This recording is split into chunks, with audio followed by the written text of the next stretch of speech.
Merci Thomas. Bonjour à tous. Je suis Timothée Kellard, donc cofondateur des Codev. On va passer une heure ensemble, voire un peu plus en fonction des questions-réponses.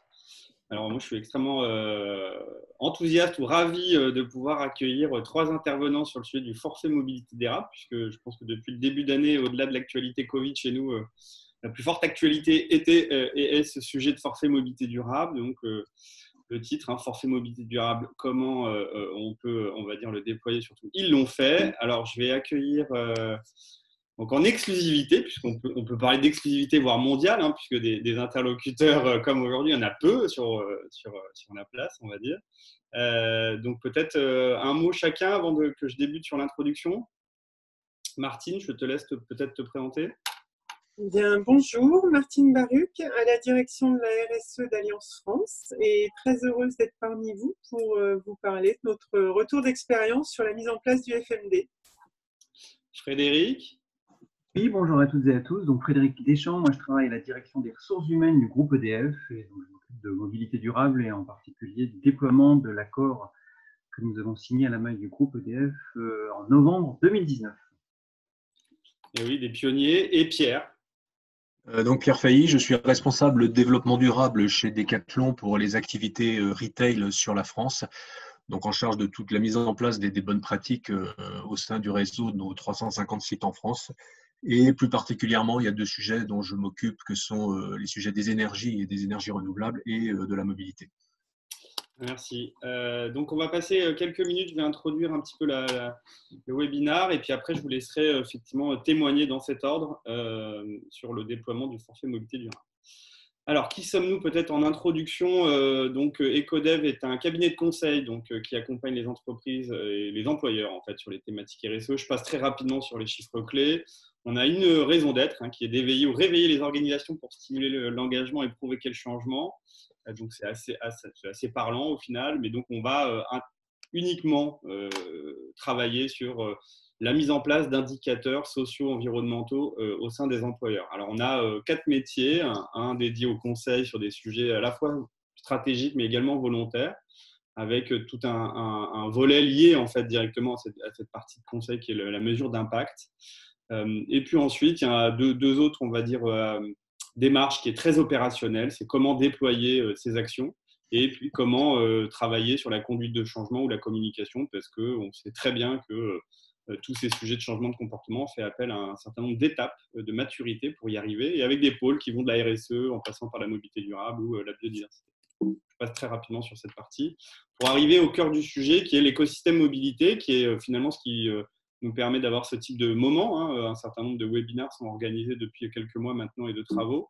Donc, qu'est-ce que l'écosystème mobilité Puisque ça va faire 10 ans un peu plus qu'on accompagne les employeurs sur les sujets de la mobilité durable, on s'est aperçu quand même qu'il y avait un certain nombre de trous dans la raquette et il était de plus en plus intéressant et important de travailler en écosystème. Avec des objectifs, donc de travailler sur le management de la mobilité, qui est un sujet souvent peu ou mal, on va dire, structuré au sein des employeurs. On a beaucoup de cloisonnement entre la flotte auto, le sujet du télétravail et éventuellement les politiques vélo. Donc l'idée, c'est d'essayer de consolider et rassembler toutes ces thématiques au sein d'une même compétences pour accompagner du coup le changement, à valoriser autant que possible des actions et des solutions et ou travailler avec une dynamique quand même de sobriété ou d'innovation frugale pour être en phase avec nos enjeux actuels. On a des objectifs qu'on s'est fixés, qui est d'aider les employeurs à identifier des solutions concrètes, permettre d'avoir une visibilité sur les engagements, c'est exactement le cas de ce matin, ou de bénéficier de retours d'expérience. Un certain nombre de prestations sont associées à ce format d'écosystème. Donc, on peut parler de club ou finalement de travail collaboratif avec un certain nombre de sujets qu'on va traiter dans l'année qui sont finalement liés à des parties prenantes ou à des interlocuteurs privés, publics, à la fois des grands groupes qui vont nous aider à financer finalement ces projets et ces temps, mais également des solutions ou alors que ce soit start-up ou grand groupe, donc des réponses concrètes clés en main, et un certain nombre d'influenceurs, de parties prenantes qui vont nous aider à aller un peu plus loin. Je prends souvent l'exemple d'un cabinet d'avocats qui nous accompagne sur les sujets justement là, des déploiements forfait mobilité durable ou NAO, ainsi que d'ailleurs plus récemment Guide 17 qui est très spécialisé sur le sujet des accompagnements des CSE et des NAO, ou des docteurs en sociologie sur les changements de comportement. Voilà, de manière assez concrète, l'effet autour de l'écosystème, ça va faire un peu plus d'1 an. Donc, on a en ligne une plateforme avec un certain nombre d'outils, éco-calculettes ou retour d'expérience de solutions et de déploiements concrets. On a déjà fait une bonne quinzaine de webinars qui sont pour certains en ligne. On a diffusé et publié un certain nombre de ressources et on a des projets en cours. Et je vais citer le sujet du référentiel employeur pro vélo qui va probablement avoir une belle actualité en 2021 au regard de l'actualité et sur laquelle on passe depuis 1 an maintenant avec Martine entre autres un peu de temps à justement aider à structurer ce référentiel pour que les employeurs puissent valoriser leur approche autour du vélo. Et on a d'autres chantiers en cours qui sont cités par exemple pour voilà, structurer autant que possible en contenu les employeurs sur ces thématiques. Donc voilà sur la partie introductive et puis je voulais faire quand même comme à mon habitude, une petite synthèse sur les enjeux de la mobilité, puisque c'est toujours intéressant de savoir de quoi on parle. Alors, je ne vais pas vous matraquer de chiffres, même s'il y en a beaucoup, mais on sait que c'est à peu près un tiers de notre empreinte carbone, la mobilité au quotidien. C'est 10 heures passées par semaine. Alors, un peu moins, bien évidemment, en ce moment, pour une majorité des... Voilà, une minorité, mais quand même 40 à 50% des Français avec le télétravail. Mais voilà, c'est une activité à part entière avec des optimisations obligatoires quelque part au regard des enjeux, parce qu'on voit les taux de remplissage, 1,08, donc on est quasiment seul dans sa voiture tout le temps. Pour faire des distances inférieures à 5 à 7 km, la moitié du temps, les 3/4 finalement sont seuls et tout ça cause un certain nombre de conséquences ou à des enjeux à la fois énergétiques, mais aussi sanitaires, puisque c'est la 3e cause de mortalité après le tabac et l'alcool en termes de qualité de l'air. Si on est plus prosaïque, on peut parler des coûts. Donc, c'est 2e source de dépenses des ménages. C'est aussi un fort taux finalement d'arrêt de travail, puisque c'est 10% quand même des arrêts de travail liés au trajet quotidien. Et c'est des coûts aussi de stationnement et parking. Voilà pour le contexte sur la partie mobilité. Et pour finir cette introduction, on se devait quand même de parler et structurer un peu l'actualité. Donc autour de la loi d'orientation des mobilités, qui est la loi qui chapeaute finalement les décrets comme celui du forfait mobilité durable. Donc cette loi se veut structurante. Elle est sortie du coup le 24 décembre dernier et mise en application depuis le 1er janvier de cette année. Donc ça fait même pas 1 an finalement, avec un certain nombre de grandes tendances qui vont imposer aux employeurs de changer des habitudes. Je prends souvent l'exemple du verdissement de la flotte auto, les zones à faible émission qui vont empêcher un certain nombre de véhicules de rentrer dans les centres-villes. Enfin, voilà, on va et on connaît des mutations qui sont finalement importantes et que les employeurs doivent intégrer, et une qui est d'intégrer finalement la mobilité dans les négociations collectives annuelles ou pluriannuelles d'ailleurs, via le volet qualité de vie au travail sur les sujets de négociation sur l'égalité professionnelle pour les structures de plus de 50 salariés, avec des objectifs qui sont assez variés, mais qui tournent autour de la mobilité durable et de l'optimisation finalement de ces déplacements en termes de coûts et de confort. Si les employeurs n'arrivent pas à se mettre d'accord avec les représentants du personnel ou les syndicats, on a finalement l'obligation normalement de mettre en place un plan de mobilité qui a vocation à finalement structurer, évaluer, objectiver, on va dire donner un certain nombre d'informations permettant à l'employeur de promouvoir les bons modes de transport alternatifs, savoir quel est le financement, la meilleure organisation pour travailler sur ces thématiques. Et pour quasiment finir, la forte actualité aussi de la LOM, c'est ce décret qui est sorti au mois de mai dernier, donc un décret pour les entreprises ou les employeurs privés. Il y en a 2 autres, il y en a un qui est sorti pour les collectivités, enfin qui est en cours pour les collectivités, sorti pour les agents d'État, qui du coup structure l'attribution de cette, on va dire, somme exonérée d'impôts, qui a été au départ initiée à 400 € et qui est montée maintenant à 500 € à partir du 1er janvier 2021, exonérée d'impôts, donc du coup, ou de cotisations sociales, qui permet de favoriser un certain nombre de pratiques avec des moyens qu'on va détailler de toute manière avec nos intervenants, qui peuvent être plus ou moins modernes et plus ou moins, on va dire, automatisés. Et je voulais mettre un dernier point sur l'actualité, puisque du coup, on voit bien qu'on a des sujets qui explosent dans le monde de l'entreprise. Et j'ai mis ces 2 petits visuels pour expliquer effectivement que le vélo avait le vent en poupe et donc les employeurs se doivent de structurer autant que possible cette pratique. Et puis j'ai vu il y a quelques jours passer un post de l'UNSA SNCF qui finalement décriait l'employeur SNCF dans sa non-capacité ou non-volonté à déployer le forfait mobilité durable. Donc au-delà de l'obligation légale et des sujets qu'on va finalement partager juste après, il y a quand même des enjeux de marque employeur et de visibilité et on sent qu'il y a une tension qui arrive autour, qui cristallise beaucoup de choses autour de ces sujets de mobilité, à juste titre ou pas, hein, je ne suis pas là pour finalement débattre, mais en tout cas c'est ce qu'on constate et du coup je pense que c'est important que les employeurs comprennent que c'est un sujet qu'il faudra traiter autant que possible en collaboration ou en co-construction avec les collaborateurs. Voilà, j'ai essayé de tenir les délais. Maintenant, je vais laisser la main à Martine. Alors, peut-être en guise d'introduction, est-ce que Martine, au-delà de se présenter ce que tu as déjà fait, on peut peut-être commencer par des questions qui sont autour des raisons ou des objectifs que Allianz France a pu, on va dire, traiter lors de la volonté de déployer le forfait mobilité durable. Eh bien, encore une fois, bonjour à tous, hein, pour ceux qui sont arrivés un petit peu après. L'aventure, on va dire, autour du FMD a commencé en 2018, hein, quand nous avons réalisé notre plan de déplacement entreprise. Il faut savoir qu'en 2018, nous n'avions pas d'incitation à la mobilité douce, ou dite mobilité active.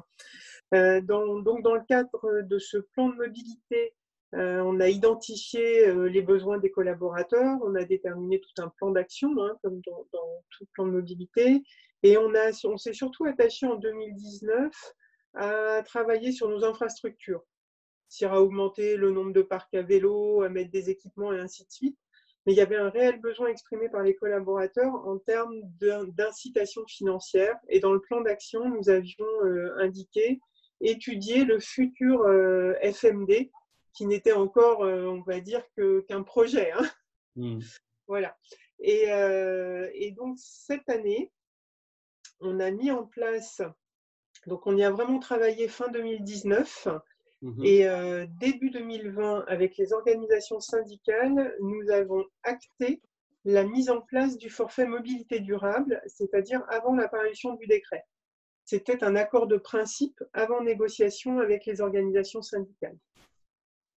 Le décret est donc paru au mois de mai, le 10 mai, et puis ensuite on a bien évidemment eu des négociations courant d'été, mais ce que l'on a fait, et donc ça je crois que c'est quelque chose qui a été salué par nos collaborateurs, c'est que dans le cadre du déconfinement, la date officielle du déconfinement était le 11 mai et pour Allianz, c'était le 18 mai. Nous avons mis en place avec plusieurs collègues tout un espace mobilité douce sur notre réseau social interne, avec énormément on va dire, d'informations, entre autres sur les pistes cyclables temporaires qui avaient été installées, mais surtout en termes d'accompagnement. Nous avions indiqué à tous les collaborateurs de conserver l'intégralité de leur justificatif, car nous allions mettre le FMD en place de façon rétroactive à la date du 18 mai. Donc, on laissait le temps à la négociation avec nos organisations syndicales pour la mise en place. Donc, le décret a été signé en septembre, l'accord a été signé avec nos organisations syndicales en septembre, mais nous prenons en charge l'ensemble des frais de façon rétroactive pour les personnes bien évidemment éligibles à partir du 18 mai dernier. Et du coup, puisqu'il y a eu une enquête en amont, est-ce qu'on a des chiffres sur les attentes ou en tout cas le nombre de collaborateurs ou le pourcentage qui étaient, on va dire, à même d'utiliser ou d'être volontaires sur le forfait mobilité durable? Alors, lors de l'enquête en 2018, on voyait qu'on pouvait avoir à peu près 10% de personnes qui pouvaient être intéressées par le forfait mobilité, intéressées par, on va dire, les mobilités douces de façon large. Alors, bien évidemment, notre PDE, nous l'avons fait France entière. Donc, vous avez une grosse différence, par exemple, entre environ 5000 collaborateurs qui sont sur la défense et donc 85% des gens qui sont en transport en commun, et des établissements en province où ça peut être quasiment l'inverse, où on a beaucoup plus de personnes en voiture ou autre. Il faut savoir qu'on a refait une enquête au mois de mai, au moment du déconfinement, et on s'est rendu compte que le vélo, 10% de plus, le vélo avait pris 10 points. Et globalement, sur l'ensemble des mobilités, on va dire que les mobilités douces représentaient 23% des déplacements futurs. Bien évidemment, c'est du déclaratif, c'était juste au moment du déconfinement, mais ça démontrait bien, on va dire, l'engouement des personnes et la volonté de changer leur mobilité. Ok. J'ai une question qui est spéciale finalement à Allianz, mais je me suis dit que non, mais en tant qu'assureur, puisque c'est un vrai sujet, les mobilités actives, mobilités douces, comme le vélo, les trottinettes, en tout cas, c'est un vrai sujet qui est souvent mis sur la table par les DRH en particulier sur les sujets de sécurité. Et du coup, comment Allianz, finalement une structure qui fait de l'assurance, hein, qui fait de la prévention également, et donc probablement pas les plus, on va dire, casse-cou sur ces sujets, s'est lancé dans les premiers. Enfin, ou comment, pourquoi, comment on l'explique? Alors effectivement, on est un acteur en tant qu'assureur des nouvelles mobilités parce que nous avons un écosystème dédié à la mobilité au sein d'Allianz, et on a été parmi les premiers assureurs des trottinettes, par exemple. Et notre objectif est bien de mettre en place une politique cohérente entre ce qu'on fait à l'externe en assurance et mobilité et en interne vis-à-vis de nos collaborateurs. Et je ne vous cache pas qu'au début, en 2018, les discussions avec la DRH étaient autour justement de la prévention des risques. Et ce que l'on a fait, c'est qu'on a travaillé avec un partenaire, Cyclez, pour la mise en place d'un e-learning de sécurité à vélo, et que l'on a mis à disposition de l'ensemble des collaborateurs. Il faut savoir également que fin 2019, on a vécu les grèves, et qu'il y a eu beaucoup de choses qui ont été faites dans l'urgence, où on a remis à nos collaborateurs des kits de sécurité que l'on a distribués sur les vélos. On a ouvert des salles parce que tout le monde venait en vélo, notamment sur la Défense. Et je crois que ça a permis de balayer certaines craintes au niveau de la DRH et de faciliter ensuite la mise en place. Ok.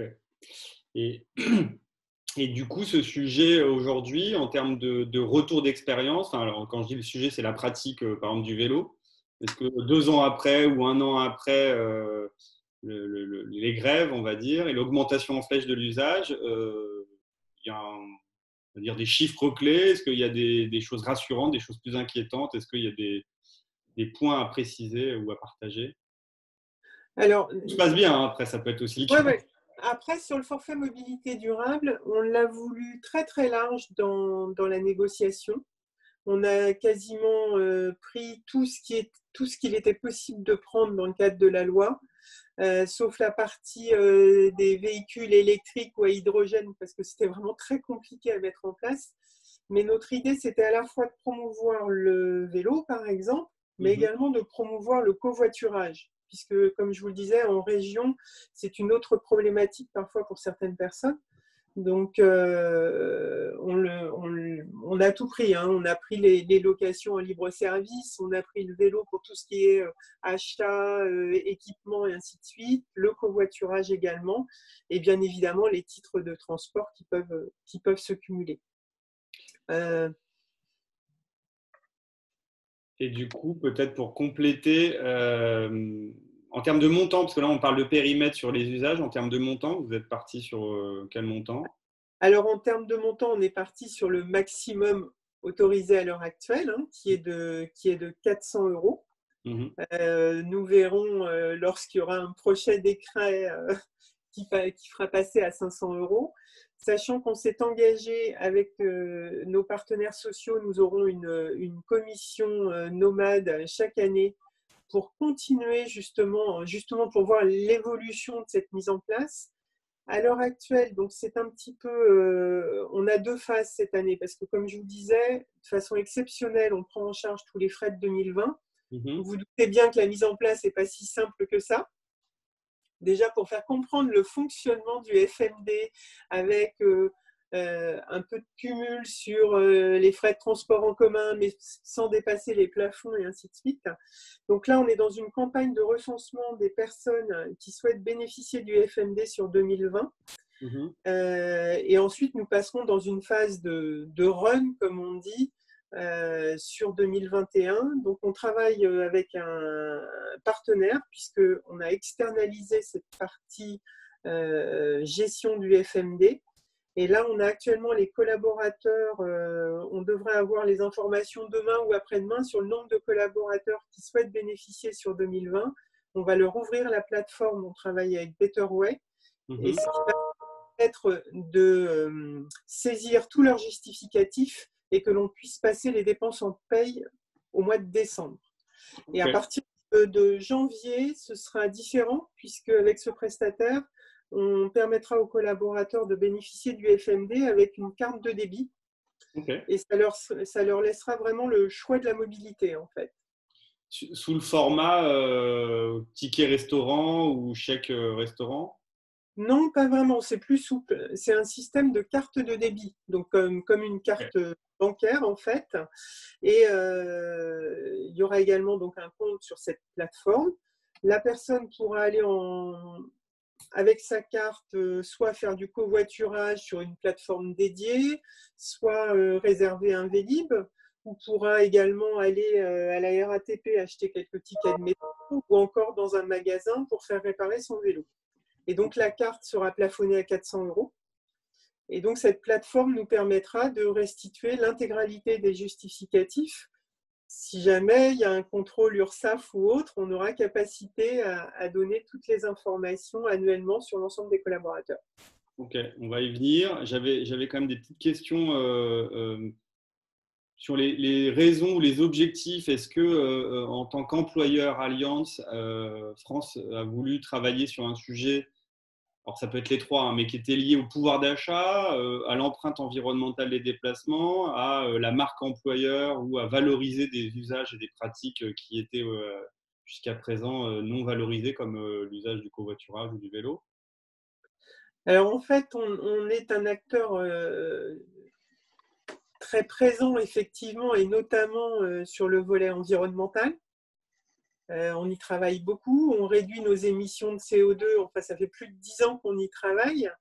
Et bien évidemment, les trajets domicile-travail s'inscrivent également dans ce périmètre. Et on avait vraiment pour objectif d'accompagner nos collaborateurs vers ces nouvelles mobilités. Enfin, c'était incontournable. Je vous dis, ça a pris un petit peu de temps. Nous n'avions pas d'IKV auparavant, mais plutôt lié à ces craintes que je vous évoquais sur la partie prévention vélo ou autre. Mais il y a eu un vrai virage. Et effectivement, c'est également, j'ai envie de dire, valoriser et récompenser des collaborateurs qui, auparavant, ne bénéficiaient de rien. On avait déjà des vélos taffeurs depuis pas mal de temps. Et tout compte fait, ils œuvraient pour la planète et ils n'étaient pas, entre guillemets, récompensés. Donc pour nous, c'est aussi, voilà. Puis bien évidemment, comme vous l'avez dit, pour la marque employeur, c'est important également. Ok. J'ai 2-3 petits points à balayer, puis on pourra passer à un autre témoignage. Mais est-ce qu'il y avait des attentes fortes de certaines parties prenantes en interne, du type syndicat, représentants du personnel, ou à l'inverse, des entités internes ou des services comme la RSE par exemple, qui poussaient depuis quelque temps? Ou est-ce que ça s'est fait naturellement avec voilà, un cadre législatif qui se structurait? Alors, nous, côté RSE, bien évidemment, c'est un sujet que l'on s'est attaché à pousser dès le début, hein, puisque, comme je vous le disais, on l'a inscrit dans le PDE dès 2018 avec cette étude du FMD. C'est vrai que c'est un dispositif qui est facultatif, donc on est très fiers de l'avoir mis en place. Et côté organisation syndicale, ils ont été vraiment partie prenante également dans cet accord, avec la volonté qu'on ne parle pas simplement du FMD, mais qu'on parle de façon plus large des mobilités. Et donc, notre objectif, c'est vraiment de répondre aux besoins des collaborateurs pour l'ensemble de nos établissements et de travailler en fonction des besoins. C'est-à-dire qu'au fur et à mesure, on va augmenter les équipements nécessaires et ainsi de suite pour les collaborateurs. Et bien évidemment, l'aspect prévention restera toujours prioritaire également. Et on y travaille beaucoup en interne, notamment sur ces dispositifs de prévention. C'est extrêmement rassurant de savoir qu'un assureur se lance sur un certain nombre d'usages et de pratiques qui sont à date quand même souvent ignorés où les DRH sont très frileux d'aller. Donc ça, c'est quand même un témoignage intéressant. Et puis pour finir, est-ce qu'il y a eu des difficultés, des points qui ont été assez techniques à traiter? Je prends des exemples liés justement au contrôle, au risque URSAF ou à d'autres enjeux.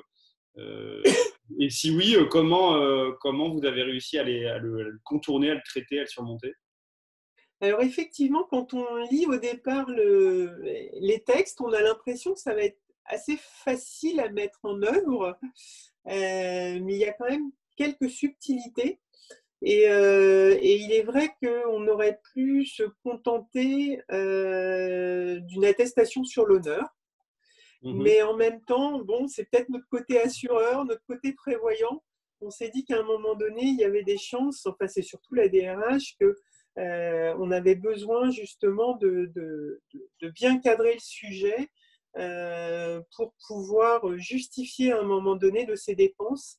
Et c'est pour ça qu'en passant par cette plateforme avec Betterway, on se dit qu'on aura l'intégralité des justificatifs qui seront en ligne et qui nous permettront de vraiment justifier, s'il en était nécessaire, tout ce qui a été mis en place.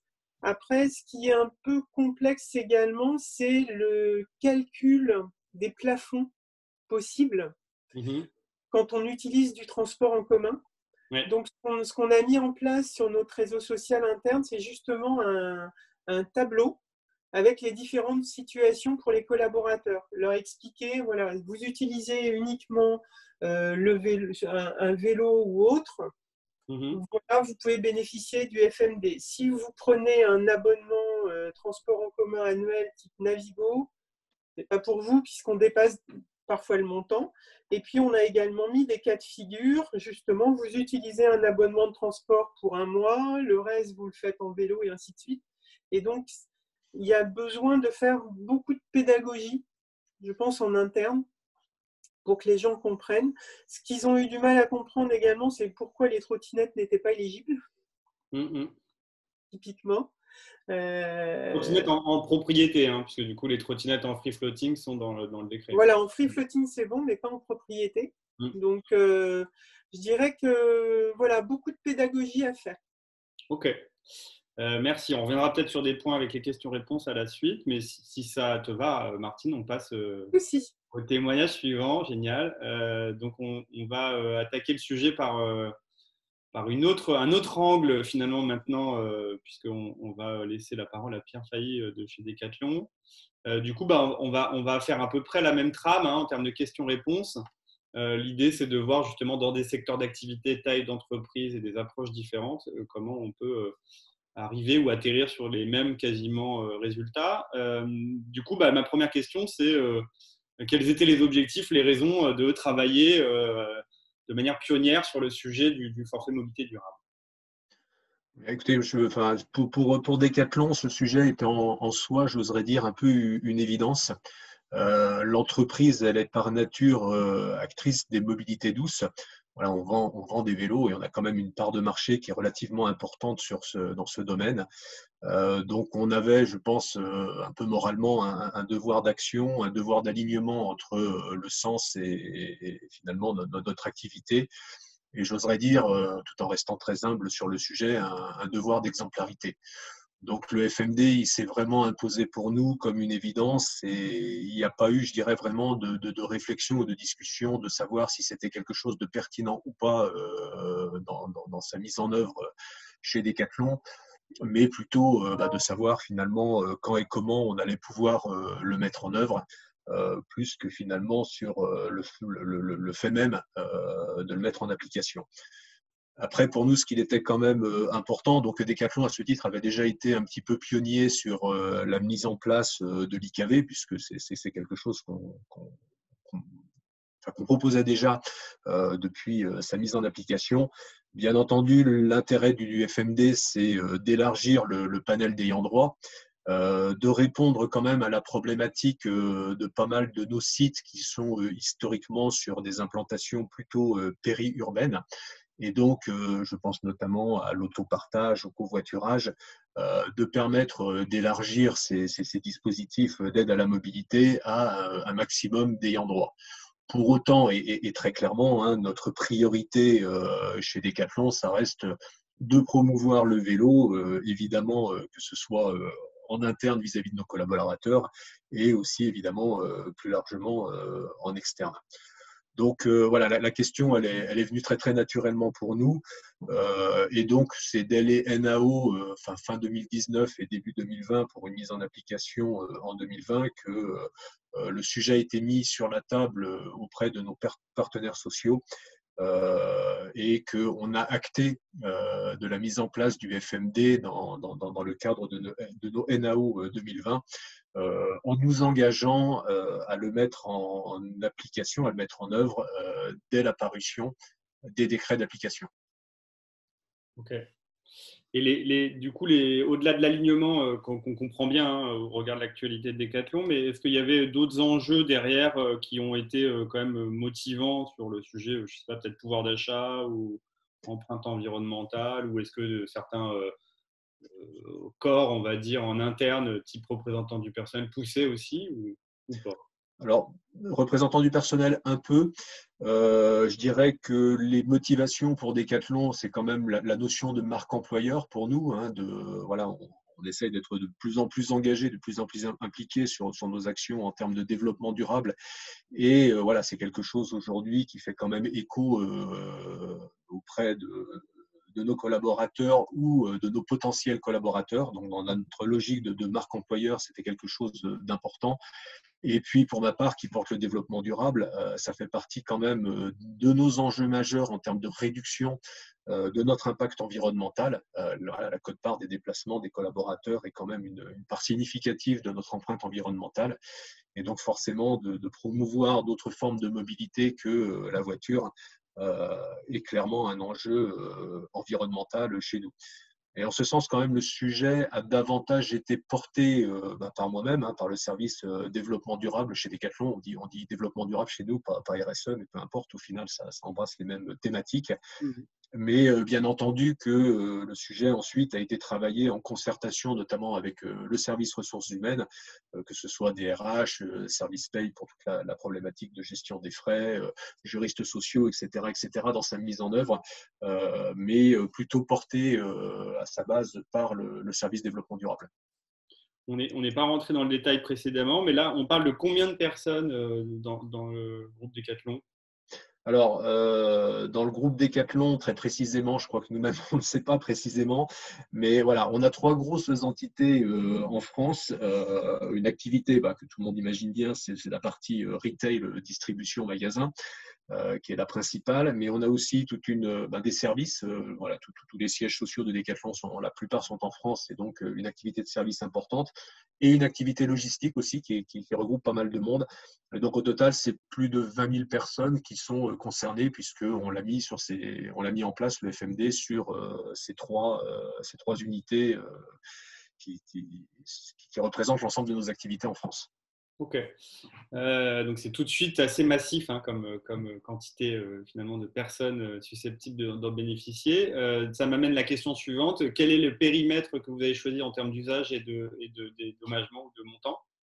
Alors, pour les usages, on a essayé d'être le plus conforme à l'ensemble des dispositions du FMD. Donc, c'est tous les usages aujourd'hui permis par le FMD, même si on a eu quelques questions et quelques arbitrages, mais voilà, on a essayé d'embrasser le plus largement l'ensemble des dispositions éligibles au FMD. Et le montant, alors nous, on n'est pas allé au plafond pour l'instant, on est dans une demi-mesure, j'oserais dire, puisqu'on est à 300 €. Voilà, il se passe qu'il y avait quand même une volonté hein, le plus possible d'aller au maximum, mais l'an dernier, on sortait d'une année qui était une mauvaise année. Donc malheureusement, dans le cadre des négociations qui ont eu lieu sur la mise en œuvre en 2020, on n'a pas pu aller au plafond des 400 €.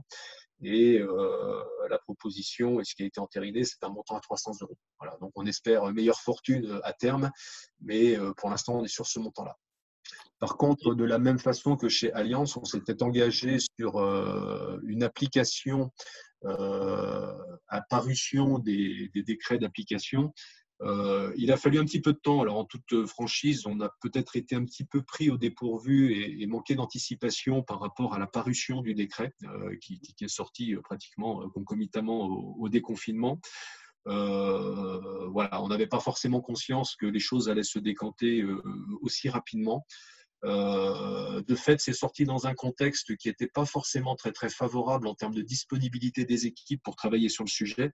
Voilà, notamment, nous, les équipes ressources humaines en sortie de déconfinement avaient beaucoup de priorités et pas forcément beaucoup de disponibilité pour travailler sur ce sujet du FMD. Par la suite sont arrivées les périodes de congé. Donc, le temps, je dirais, de bien comprendre, de bien travailler à la mise en œuvre du FMD. Le temps de repasser en consultation auprès des 3 comités d'entreprise pour consultation de la mise en place du FMD. Cela nous a mené sur une prise d'effet au 1er octobre avec évidemment ce phénomène de rétroactivité, mais l'officialisation de la mise en place du FMD chez Decathlon date du 1er octobre avec effet rétroactif au 11 mai, date de parution du décret. Ce qui est quand même exceptionnel au regard de l'actualité de l'activité, puisque du coup la modestie vous impose de dire que vous avez été un peu long, mais finalement au regard de la majorité des employeurs, vous êtes quand même très rapide. Et un dernier point, sur les difficultés du coup rencontrées, est-ce qu'il y a eu des points spécifiquement, on va dire, difficiles à traiter, bloquants, qui ont été contournés? Si oui, comment? Donc, je reprends des exemples, hein, mais on a souvent parlé, en tout cas dans nos échanges d'URSSAF, des enjeux de sécurité, de contrôle, voilà, à partager. Non, alors, je ne dirais pas de façon rédhibitoire, peut-être bon, ce que j'évoquais en termes de difficultés, je pense un peu ce manque d'anticipation et le fait d'être un petit peu pris de court. On avait anticipé le fait de mettre en place le forfait mobilité durable. On n'avait pas forcément anticipé finalement les modalités du décret d'application. Donc là, ça a été un peu une période de rattrapage pour arriver à bien s'approprier le sujet, pour pouvoir ensuite le déployer, le mettre en œuvre sur l'ensemble du périmètre que j'évoquais. Oui, on a eu quand même des difficultés d'interprétation du FMD. C'est un sujet sur lequel on s'est un petit peu cassé les dents. Donc, on a été amené à solliciter quelques conseils externes, voilà, de par les contacts qu'on avait pu établir pour essayer de se conforter dans notre analyse du décret. Et in fine, une consultation quand même d'un avocat spécialisé pour pouvoir nous assurer que les dispositions que l'on prenait rentrent vraiment dans le cadre du FMD. Voilà. Mais je dirais que même si ça a été une difficulté, ce n'était pas non plus quelque chose de rédhibitoire. Et c'est vrai que le fait qu'il y ait peut-être de jurisprudence ou d'autres entreprises avec lesquelles on pouvait partager avec le même niveau d'avancement était peut-être un frein. J'espère que notre expérience permettra de fluidifier pour la suite auprès des autres. Une petite phase d'adaptation des outils. Voilà, nous aujourd'hui, le FMD, pour l'instant, on s'appuie sur des outils internes qui sont des outils de gestion de notes de frais. Donc, qui n'étaient pas forcément paramétrés par rapport aux nouvelles dispositions du FMD qu'il a fallu un petit peu adapter. Mais je dirais que dans le délai que j'évoquais, ça n'a pas été quelque chose de rédhibitoire, même si évidemment cela a pris un petit peu de temps pour pouvoir le mettre en application. Ok. Pour essayer de respecter les délais, je ne sais pas si du coup Pierre, vous avez encore une remarque ou un point. De toute manière, il y aura les questions-réponses à la fin, hein, peut-être pour balayer. Non, moi je dirais juste que c'est pas quelque chose de définitif et d'arrêté. Pour moi, le FMD, je le vois comme quelque chose qui doit évoluer dans sa mise en œuvre. Déjà, on n'est pas nous aujourd'hui au plafond, donc on sait qu'on a des marges de manœuvre pour pouvoir continuer à développer ce sujet en interne. Voilà, on est aussi dans un contexte qui reste compliqué parce que finalement, au moment où on l'a lancé, on était en activité. Depuis, voilà, on subit tous ce que sont les conséquences de la crise du Covid. Donc, l'animation aujourd'hui du FMD est assez compliquée sur des magasins qui sont fermés, sur des services qui sont en télétravail. Donc, on se retrouve finalement un petit peu devant quelque chose de contradictoire, de faire vouloir avancer ce sujet, mais finalement d'avoir un écho qui est compliqué en ce moment. Donc pour moi, il y a encore beaucoup de travail et je veux qu'on reste quand même assez humble, même si on a été un peu pionnier dans cette démarche, sur le fait qu'en termes de communication, d'information, de suivi, d'animation de ce sujet, de développement de peut-être de nouvelles opportunités. On pense à l'achat de vélos qu'on n'a pas pris en compte pour l'instant. On a encore pas mal de travail à faire et que c'est un sujet qui reste, je dirais, en développement chez Decathlon, mais que je ne considère pas aujourd'hui comme quelque chose de fini, voilà, et sur lequel on aura, je pense, encore des réflexions pour l'améliorer. Ok, bah c'est tout à votre honneur, merci. Ça permet de faire une transition avec Frédéric, du coup, puisque du coup, cette humilité de petits pas qui fait avancer des grands groupes et beaucoup de monde, finalement, Frédéric, enfin, tu les avais initiés il y a quand même pas mal de mois maintenant, plus d'un an. Donc, du coup, c'était vraiment pionnier avant même que les décrets sortent. Hein. Donc, du coup, comment naviguer dans cette démarche, on va dire, en amont des textes de loi Effectivement, ouais, donc nous, le forfait mobilité durable, nous, s'inscrit plus globalement là, dans notre réflexion sur la mobilité durable plus globalement, bien entendu. Et donc, on a commencé à discuter sur ce sujet avec les organisations syndicales tout début 2019.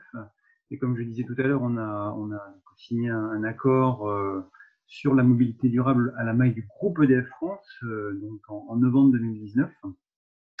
Alors pourquoi s'être intéressé au sujet déjà, pour une question tout simplement de cohérence par rapport à notre métier, hein, nous on est là pour mettre à disposition et produire de l'énergie bas carbone. Et donc, ce qu'on essaye de faire, un peu comme ce que disait Pierre, c'est d'être un peu exemplaire. Et donc, du coup, c'est vrai qu'on a deux démarches que vous voyez là affichées sur le slide qui sont au cœur de notre sujet. C'est à la fois donc, notre accord mobilité durable qui, du coup, quasiment jour pour jour a un an aujourd'hui, d'une part. Et puis, d'autre part, on a une démarche qui ne concerne pas que la mobilité, qu'on appelle combattre le CO2, ça commence par nous, et du coup, qui vise à, entre guillemets, éduquer, qui vise à faire en sorte que nos salariés aussi fassent des évolutions dans leur pratique au quotidien, que ce soit pour la mobilité, que ce soit pour, je sais pas, le chauffage, l'isolation, bref, voilà, que nos salariés soient le moins émetteurs de CO2 possible. D'où l'expression qu'on utilise souvent, devenir un employeur bas carbone, qui est pour nous aussi une question de cohérence et d'évidence par rapport à notre métier qui est d'être un énergéticien bas carbone. Donc voilà un peu les éléments de contexte. Alors pour nous, au-delà de la question de cohérence par rapport à notre métier et notre positionnement, c'est aussi une question de groupe, hein, puisqu'en fait, là, je ne parle pas au nom de DFSA, mais on parle au nom du groupe EDF France. Donc c'est plus d'une dizaine de sociétés, environ 98 000 salariés concernés par l'application de cet accord-là. Et du coup, ce sujet de mobilité et de combattre le CO2, c'est aussi un de nos sujets transverses qui s'applique à l'ensemble du groupe. Donc, il y a aussi un enjeu en termes de sentiment d'appartenance. Ça permet aussi, c'est un levier pour faire vivre le groupe avec des sujets qui sont très concrets, qui impactent vraiment le quotidien. Donc, c'était aussi une de nos motivations pour lancer ce sujet-là en matière de négociation, alors que voilà, on était bien avant effectivement la publication de la loi LOM, voilà, sur la partie un peu motivation et ambition. Alors juste peut-être on peut passer l'autre slide, c'est juste pour partager un peu avant de rentrer sur le forfait mobilité durable, c'est juste pour partager un peu la vision globale. Nous, on avait deux intentions en lien avec cet accord. C'était d'une part, bien entendu, de faire en sorte qu'on se déplace moins, alors que ce soit pour les trajets professionnels, bien entendu, principalement, mais aussi pour les trajets domicile-travail. Donc ça, il faut aussi se remettre dans le contexte. On est avant les grèves de fin 2019, on est avant la crise sanitaire, donc on est vraiment au premier semestre 2019. Donc voilà, sur les sujets de travail à distance, sur la partie le choix des implantations d'une part, et puis sur la deuxième intention, mieux se déplacer, on a certes beaucoup travaillé sur faire évoluer finalement les modes de déplacement, et puis sur aussi, j'ai une petite horloge parce qu'il y a aussi le sujet du moment sur lequel on va sur son site, donc la problématique de lissage des horaires d'arrivée, d'étalement des horaires d'arrivée. Et donc juste pour finir là, donc nous on a trois priorités en termes au niveau national sur faire évoluer les modes de déplacement. C'était à la fois sur la partie voiture électrique, sur la partie covoiturage et sur la partie vélo. Et donc ça, ce slide-là, c'était juste pour illustrer aussi notre manière de prendre le sujet mobilité durable. Donc, on fait deux choses en fait. Donc, la première chose, c'est qu'on a un certain nombre d'offres qui s'adressent à l'ensemble des salariés du groupe. Quid de, alors, voilà, un e-learning effectivement pour la sécurité vélo, comme présentait Martine tout à l'heure. Donc, ça aussi, on a ça qui est mis à disposition. Donc, ça, c'est à l'ensemble des salariés. On a aussi effectivement des kits sécurité vélo, on a une offre sur la partie covoiturage, on a un programme sur la partie voiture électrique également, d'une part, et puis d'autre part, on agit aussi au niveau local, puisqu'en fait, on n'a pas fait le choix de faire un seul plan de mobilité employeur, je dirais, pour l'ensemble de la France. Nous, on a choisi l'optique territoriale, locale, en partant du principe que finalement, nous, entre un site qui est implanté dans une aire urbaine, dans une grande agglomération d'une part, et puis un site qui est en pleine campagne, quasiment isolé en terre rurale, honnêtement, les problématiques de mobilité n'ont strictement rien à voir. Donc voilà, le choix qu'on a fait, c'était aussi de responsabiliser chaque site.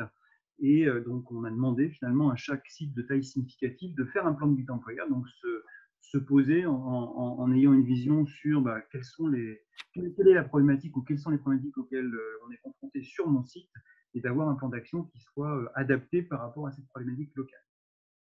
Voilà, c'était peut-être un peu long comme mise en contexte, mais c'était juste pour savoir dans quel contexte s'inscrit le forfait multidurable. Donc c'est pour ça que ce slide-là, c'était juste pour montrer que c'était une composante parmi plein d'autres, et que du coup, voilà, comment dirais-je, c'était pas central pour nous, le forfait mobilité durable n'était pas central dans la réflexion.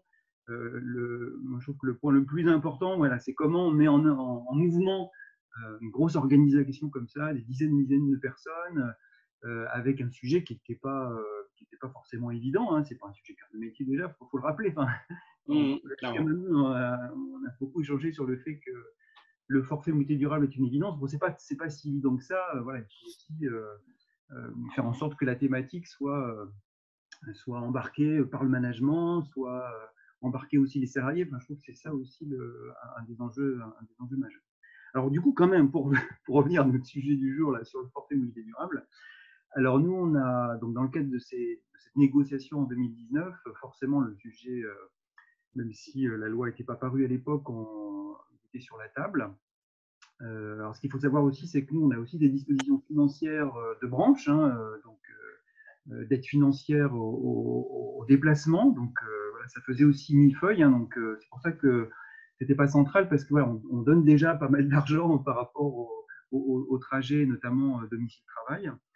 Et donc, l'idée, c'était de ne pas faire trop millefeuille. Et donc, c'est vrai que nous, on a plutôt eu une réflexion autour de qu'est-ce qu'on veut faire bouger. C'est-à-dire que l'idée, ce n'était pas des distributeurs de cash, des distributeurs d'argent, mais se dit, ce forfait mobilité durable, en quoi ça va nous aider à faire évoluer les pratiques. Donc, c'est vrai qu'on n'était pas dans une logique forcément de reconnaissance. Par exemple, je sais pas, je prends l'exemple des cyclistes là, voilà, qui sont vélo-taffeurs depuis des années. Voilà. Donc, on a fait le choix, même si on a eu pas mal de discussions pour être transparent, on a fait le choix de se dire, nous, notre priorité à date, donc encore une fois, la date, c'était 2019. Hein, donc, pour le remettre vraiment dans le contexte historique, c'était de mettre l'accent sur la partie covoiturage en partant du principe qu'aujourd'hui, une des motivations majeures des utilisateurs du covoiturage, c'est quand même la motivation financière. Donc, c'est vrai qu'on a fait ce choix-là. Donc, on a un périmètre d'usage qui est ce qu'il est, qui est vraiment très, très ciblé covoiturage. Un montant que vous voyez, aujourd'hui, on est parti sur 200 € par an. On avait prévu de l'organiser sous forme de campagne annuelle. Et donc, la campagne annuelle qui est en décembre. Donc là, on s'est organisé finalement au cours de l'année 2020, notamment sur le plan système d'information pour gérer ça.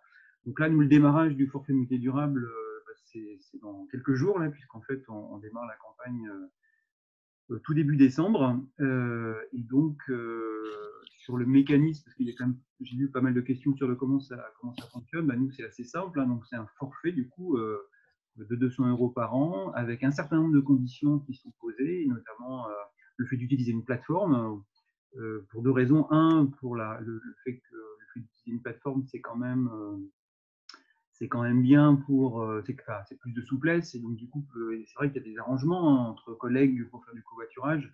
Voilà, nous, on a plutôt fait le choix de dire utiliser une plateforme, ça permettra d'avoir une masse critique plus importante, d'amorcer une dynamique sur le site plus pérenne.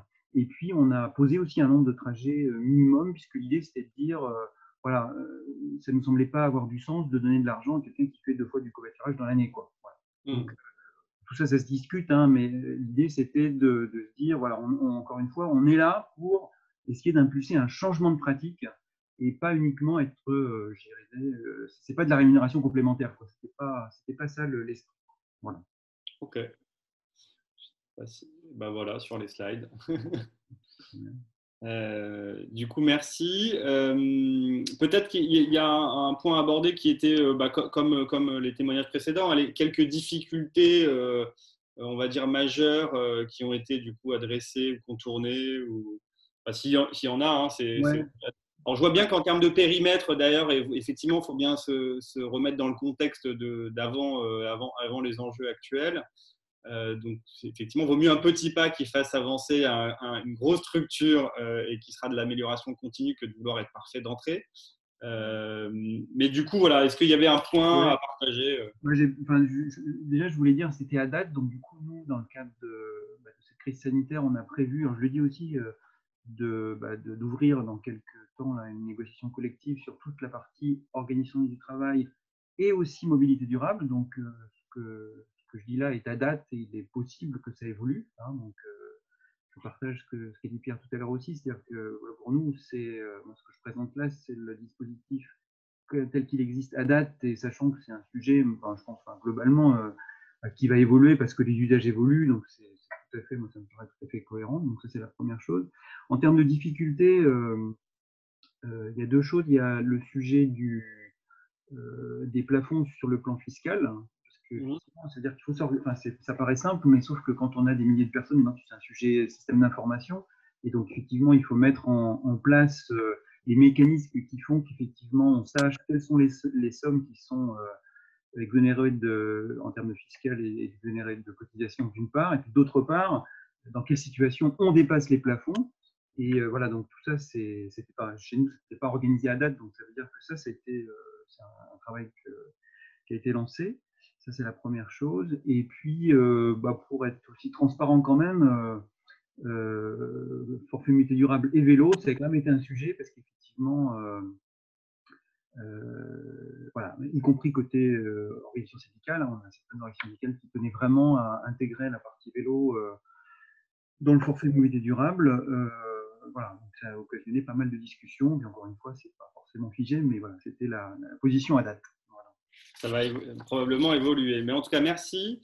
Du coup, on va passer, je vois Thomas qui s'est affiché, donc aux questions-réponses. En tout cas, merci encore, et je suis ravi parce qu'effectivement, on voit bien que là, on parle de structures qui font bouger quand même les lignes pour des milliers de collaborateurs avec à la fois des profils très sécuritaires ou en tout cas assurantiels et donc du coup qui vont regarder de près ces nouveaux usages ou d'autres dont l'objectif est quand même d'avoir un alignement, une démarche, on va dire, assez engageante sur les sujets environnementaux et sociaux ou effectivement on va dire, entreprises traditionnelles, hein, puisque je pense qu'on peut peut-être parler de traditionnel pour EDF, mais en tout cas, c'est intéressant de voir qu'on a quand même des corps de métier représentés là assez différents.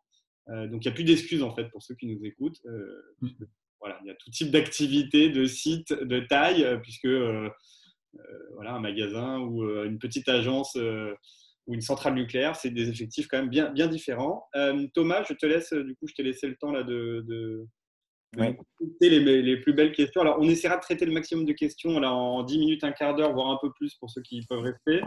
Et puis, par la suite, on mettra de toute manière les coordonnées des uns et des autres et vous pourrez nous solliciter en parallèle si besoin. Peut-être deux remarques effectivement que j'ai eues moi en parallèle. Il y a un amendement qui est prévu apparemment dans la loi finance sur les engins de déplacement personnel type trottinette personnelle pour Martine. Donc voilà, sur les montants, effectivement, ça a été validé. Après, il y a encore 2-3 démarches administratives, mais on devrait arriver aux 500 € au 1er janvier. Donc voilà. Et j'ai entendu dire que la Convention citoyenne pour le climat devait quand même pousser grandement ces sujets avec éventuellement une obligation. C'est ce qui avait été annoncé sans filtre par notre président Emmanuel Macron. bon, j'ai cru comprendre qu'on revenait un peu sur ces dires. Donc, en tout cas, il y a quand même ce sujet à suivre qui est à la fois les évolutions, les amendements et les éventuelles obligations qui arriveront, avec une échéance de toute manière qui est été prochain, puisqu'on est censé faire un état des lieux. Quand je dis on, c'est la France est censée faire un état des lieux sur le déploiement de ces sujets de forfait de mobilité durable de la part des employeurs. Donc, voilà, il nous reste encore 8 ou 9 mois pour montrer l'exemple. Vas-y Thomas. Merci. Bon, effectivement, il y a eu beaucoup de questions. On n'a plus beaucoup de temps. Merci déjà à Alice qui était cachée, mais qui a répondu à pas mal de questions déjà dans la conversation. Donc, je vais essayer d'en prendre quelques-unes. Et dans tous les cas, comme disait Timothée, nous, on reste à votre disposition après pour répondre à toutes vos questions. Donc déjà, ma première question, elle va juste rebondir sur ce que disait Frédéric sur le minimum de trajet, etc. Est-ce que chez Alliance et Decathlon, il y a aussi des conditions de ce type, de minimum de trajet, par exemple? Alors, sur le covoiturage, on parle bien du covoiturage, hein, je pense. J'imagine, après, il peut y avoir peut-être d'autres conditions qui concernent d'autres modes de déplacement. Non, en fait, on n'a pas de minimum de trajet. On a ouvert le covoiturage, le vélo, tout ça, comme je vous le disais, maximum de la loi. Le fait de passer par la plateforme avec la carte fait que les gens dépensent pour chacun des trajets et dans tous les cas, ils recevront un FMD à hauteur de ce qu'ils ont dépensé. Donc, j'ai vu qu'il y avait une autre question sur le PDE également. On en a bien fait un par établissement, effectivement, parce qu'en région, c'est pareil, il y a d'autres besoins. Et nos plans d'action étaient dédiés par région, mais avec un chapeau national. Merci. Et du coup, chez Decathlon, il y a aussi ces questions de minimum de trajet? Non, il n'y a pas de question de minimum de trajet, c'est indifférent. La seule contrainte qu'on a mise aujourd'hui, mais qu'on espère faire évoluer, c'est sur le covoiturage, de passer par une application, tout simplement pour avoir la traçabilité des trajets. Voilà. Après, on réfléchit à deux sujets. Le premier, c'est quand même de l'ouvrir, parce que ça fait partie des retours d'expérience que l'on a de collaborateurs qui pratiquent déjà le covoiturage entre eux, sans passer forcément par une application. Et donc, on réfléchit à une possibilité via des attestations sur l'honneur et la production quand même de justificatifs, de pouvoir le faire sans passer par une plateforme de covoiturage, et ou de passer aussi par des systèmes prépayés qui faciliteraient, je dirais, le suivi et la traçabilité de ces déplacements. C'est quelque chose d'important aujourd'hui pour nous, mais on le fera avec quand même de la prise de recul. Voilà, l'idée, c'est pas de sauter sur la première solution venue, mais de prendre le temps un petit peu du retour d'expérience pour voir ce qui correspondra le mieux à notre besoin. Donc, ça fait partie un peu de ce processus itératif que j'évoquais, d'apprendre et de faire évoluer le système au fil de l'eau. Je confirme juste un point pour ajouter comme Pierre. Nous avons indiqué que c'était en passant via des plateformes dédiées pour faciliter cette traçabilité également. Il n'y a que pour les trajets domicile-travail en vélo qu'on a des attestations sur l'honneur dans la plateforme. Ça me permet quand même de compléter, puisqu'il y a une actualité autour des preuves de covoiturage. Vous avez la registre de preuves de covoiturage, qui est une start-up d'État dont la vocation est d'aider finalement les salariés ainsi que les employeurs à aller vérifier un certain nombre d'usages via l'équivalent d'un reçu ou lié à des pratiques qui sont connectées. En fait, cette start-up et cet outil est connecté à quasiment toutes les plateformes actuelles. Donc, vous avez des services qui arrivent d'État associés à ces usages. Question suivante, Thomas. Oui, il y avait une question autour de la multimodalité. Comment, donc quand on a une carte, c'est peut-être un peu plus simple, mais hors carte, comment on peut gérer la multimodalité, par exemple, pour un collaborateur qui prendrait qui irait en vélo à la gare et prendre ensuite les transports en commun? Comment on gère ça? Après, pour moi, c'est dans le système d'information. C'est-à-dire qu'à un moment donné, l'enjeu, il est plutôt fiscal. C'est-à-dire, encore une fois, que ce soit 400 ou 500, à un moment donné, la problématique du cumul, elle est uniquement par un côté, notamment URSSAF, si, comme c'est exonéré de charges, etc., il faut savoir si vous êtes en deçà du plafond ou au-dessus. Donc, à un moment donné, il faut que dans votre système d'information, vous puissiez repérer ça pour, du point de vue comptable, traiter le sujet de manière adaptée, quoi, me semble-t-il. Réponse? Voilà, la difficulté, mais je pense que ça a été évoqué, c'est l'histoire du cumul avec le remboursement des frais d'abonnement de transport. Chez nous, ce qu'on a mis en place est une règle, hein, mais comme toute règle, il y a toujours le risque qu'elle ne soit pas respectée. C'est qu'un collaborateur qui bénéficie des remboursements d'abonnement de transport ne peut faire son remboursement, si tant est qu'il puisse cumuler les deux. C'est qu'il ne fasse sa demande de remboursement au titre du FMD qu'à la fin de l'année, de façon à pouvoir vérifier le respect du plafond. Et pour un collaborateur qui n'utiliserait pas le remboursement des abonnements de transport en commun, il peut faire son remboursement FMD tout au fil de l'eau, au fur et à mesure de la production de ses justificatifs. Donc le multimodal, en ce sens, ne pose pas de problème, puisqu'il peut très bien différemment prendre différents moyens de transport. Le vrai sujet et le vrai risque, c'est qu'à un moment donné, ce cumul que cette règle puisse ne pas être respectée par un collaborateur. C'est intrinsèquement un des risques que l'on court aujourd'hui. Alors nous, côté Alliance, vu qu'en fait que l'on passe par une plateforme et c'était le seul moyen pour nous de faciliter le multimodal, c'est qu'à partir du moment où une personne rentre dans le FMD, c'est sur la plateforme avec la carte de débit et Betterway que aussi bien la partie transport en commun que la partie vélo ou autre mobilité sont gérées sur la plateforme directement, ce qui permet d'avoir les plafonds qui sont directement limités soit sur la carte, soit sur la plateforme. Merci. Une question aussi concerne la communication autour notamment du forfait mobilité. Quand vous l'avez mis en place, quelles ont été les actions? Comment vous avez communiqué sur ce nouveau dispositif? Côté EDF, nous, on a préparé la campagne de com là, qui va démarrer dans quelques jours, donc sur notre réseau social interne d'une part. Donc ça, c'est la communication, je vais dire, un peu grand public. Et puis, bien entendu, il y a toute l'animation auprès des personnes qui portent au sein du groupe le sujet mobilité durable. Donc ça, voilà, c'est quelque chose qu'on a évoqué avec l'ensemble des autres mesures. Hein, voilà, donc, il peut être communication spécifique pour mobilité durable, mais voilà, en fonction des actions qu'on avait retenues en matière de mobilité durable, voilà, ça fait partie du package qui a fait l'objet de pas mal d'animations avec l'ensemble des sites concernés. Côté Alliance, comme je vous disais tout à l'heure, on a sur notre réseau social interne, on a un espace dédié à la mobilité douce où les personnes retrouvent l'intégralité des informations. Et on a fait un post justement un peu accrocheur, le forfait mobilité durable est pour moi. Et sinon, nous avons eu des flash infos avec notamment toutes les diffusions par la DRH, des notes de service, des modalités de mise en œuvre également, officielles. Chez Decathlon, peut-être pour compléter les réponses, on a une lettre d'information qui est envoyée à l'ensemble des collaborateurs, donc sur lequel le FMD, lors de sa mise en œuvre, a été revendiqué. C'est notre principal média d'information, hein, donc c'est évidemment important que cela figure dessus. Et voilà, c'est une lettre très synthétique on peut cliquer, je dirais, derrière sur les différents sujets pour avoir un maximum d'informations. Et quand il a été publié, le FMD a été l'article le plus lu sur cette newsletter. Donc, ça prouve quand même qu'il y avait un intérêt, une appétence des collaborateurs sur le sujet. Et parallèlement, évidemment, c'est repris. Il y a un site internet des ressources humaines chez nous avec un volet avantages sociaux qui traite du FMD.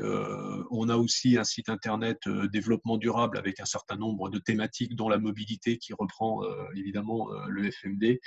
On a un petit flyer qui est affichage, enfin, c'est un format papier qui peut être affiché notamment sur tous les espaces d'affichage réglementaire de l'ensemble de nos sites, qui ne prétend pas livrer toutes les informations, mais juste rappeler que ce dispositif existe et donner les liens vers les sites dont je parlais précédemment pour avoir tous les détails des modalités d'application de ce FMD.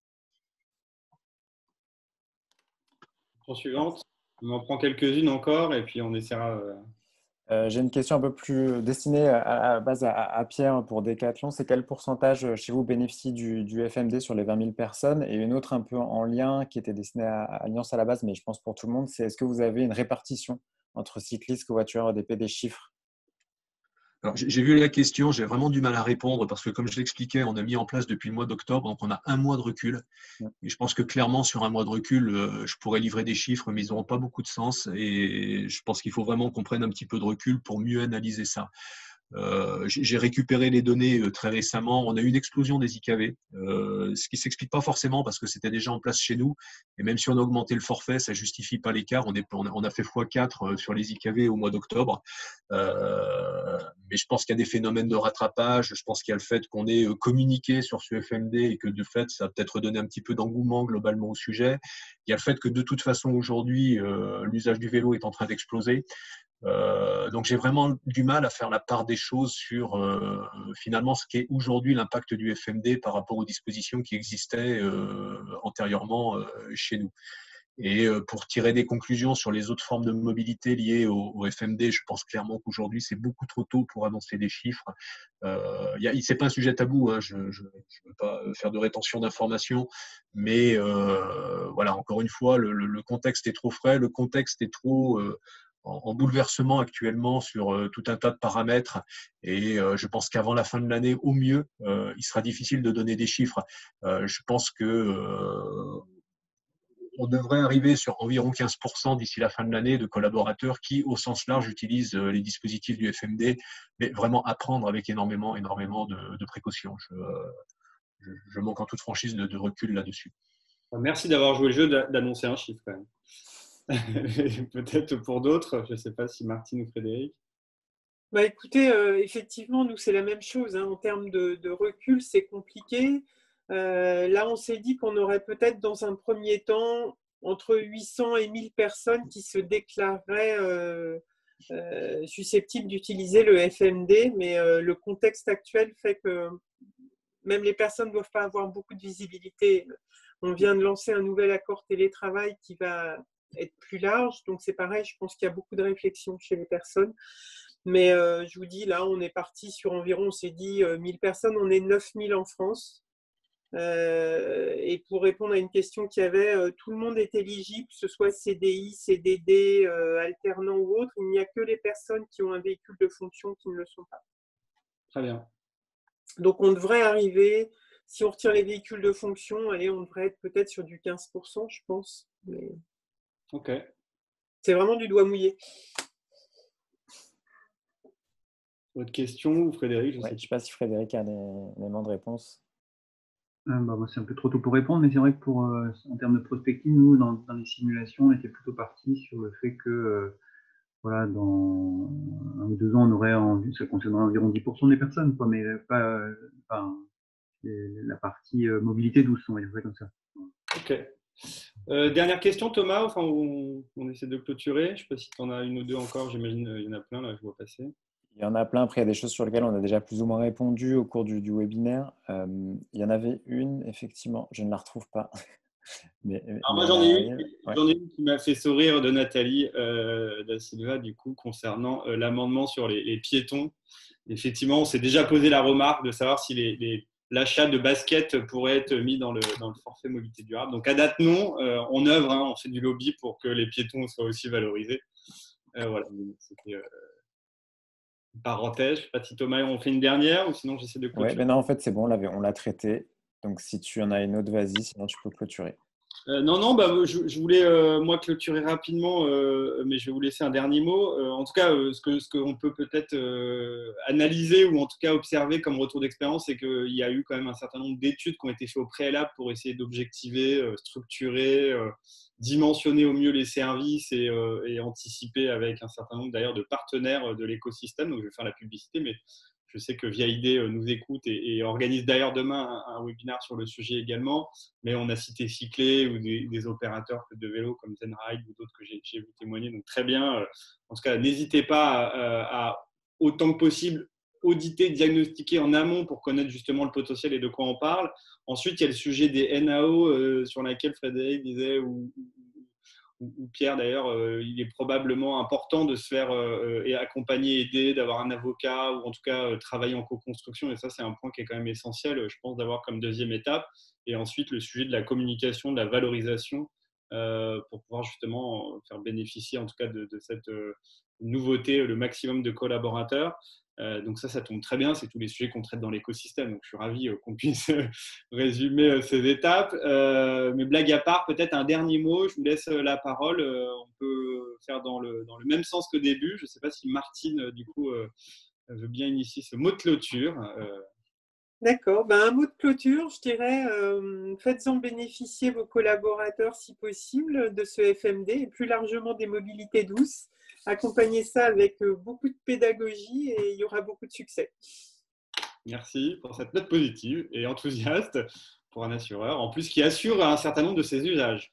Martine ne le dit pas, mais voilà, il y a aussi une activité. Alors, le Décathlon, peut-être, Pierre, un mot de clôture.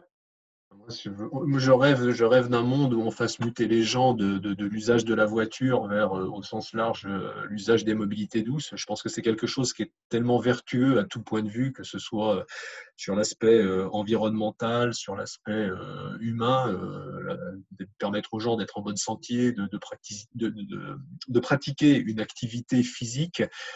Sur le plan économique aussi, parce que tous les acteurs sont gagnants, que ce soit le salarié, l'entreprise, les infrastructures publiques, etc., etc. Je pense que tout le monde sortira gagnant si on arrive à tous s'embarquer sur ces sujets des mobilités douces. Donc voilà, moi je ne peux que passer des messages très très positifs en ce sens et pousser tout un chacun à donner le maximum là-dessus. Comme on dit, à fond la forme, hein, sans jeu de mots. Peut-être Frédéric, mot de clôture. Ouais, mot de clôture, je dirais que de toute façon, c'est quand même une évidence. Hein, la mobilité, on l'a vu sur la partie émissions de CO2, c'est quand même un poids important là, dans l'impact dans notre empreinte. Et du coup, je pense qu'il n'y a pas trop d'autre choix qu'à d'essayer vraiment de faire changer les pratiques au quotidien. Et du coup, moi, ce que je trouve vraiment intéressant sur le forfait de mobilité durable, c'est que ça donne un signe, ça donne un signal. J'allais dire après, c'est peut-être plus ou moins efficace parce que j'allais dire quelqu'un qui vit en vélo depuis 20 ans, il va continuer à vivre en vélo, donc ça c'est pas ça qui va changer, mais ça donne quand même un signal un peu politique et je pense que c'est important dans nos entreprises et donc voilà, je pense que c'est un bel outil et voilà, autant l'utiliser autant que possible. Merci, effectivement, ça peut être considéré comme symbolique, mais je pense qu'effectivement, ça ne l'est pas, parce que nous qui suivons ça depuis plus de 10 ans, on voit bien que là, les barrières sont en train d'être franchies. En tout cas, on arrive à faire dépasser des lignes qu'on n'arrivait pas à faire franchir auprès de certains profils. Donc, puis ça rend visible aussi tous ces sujets. Donc, encore merci à tous d'avoir pris du temps pour témoigner et partager pour que les autres employeurs soient inspirés par vos témoignages et vous suivent.